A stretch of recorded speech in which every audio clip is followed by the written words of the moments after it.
Big பாஸும் அவரால் முடிஞ்ச அளவு டாஸ்க்கு கொடுக்குறாரு. அந்த டாஸ்க்லேயே சில பல மாற்றங்களே செய்கிறாரு. ராஜாவை மாற்றி ராணியை மாற்றி எவ்வளவோ அவரும் கஷ்டப்பட்டு இந்த டாஸ்க்கை இப்போவாவது ஒழுங்காக விளையாடுங்களா அப்படின்னு சொல்லாமல் சொல்லுறாரு.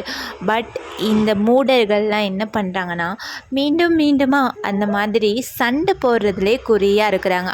அவங்களோட வன்மத்தை எப்படியெல்லாம் காட்டணும் அப்படிங்கிறதுல மட்டும்தான் குறியாக இருக்கிறாங்க. ஓகேவா?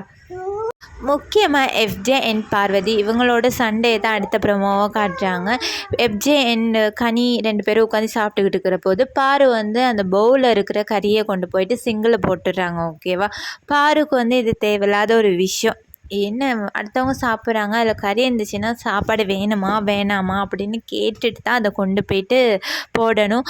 அது இல்லாமல் அவங்க சாப்பிட்டுக்கிட்டு இருக்காங்க, அங்கே போயிட்டு அந்த பவுலை எடுத்துகிட்டு சிங்கில் போடுறது ஒரு தவறான ஒரு விஷயம்.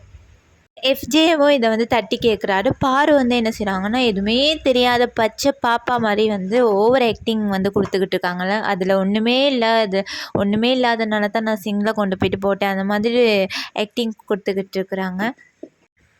எந்த டாஸ்க்குமே இப்போ இருக்கிற எல்லா போட்டியாளர்களுமே சரியாக விளையாடுறது இல்லை. வைல்டு கார்டு போன பிறகு கொஞ்சம் கொஞ்சம் நல்லா இருக்குது பார்க்குறதுக்கு.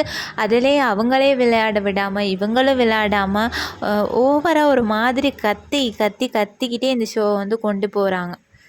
அது பார்க்கவுமே கொஞ்சம் கூட நல்லாவும் இல்லை. பார்க்குற எங்களுக்கும் இரிட்டேட்டிங்காக இருக்குது. இதை பற்றி உங்களோட கருத்தை மறக்காமல் கமெண்ட் பண்ணுங்கள், லைக் பண்ணுங்கள், ஷேர் பண்ணுங்கள், சப்ஸ்கிரைப் பண்ணுங்கள்.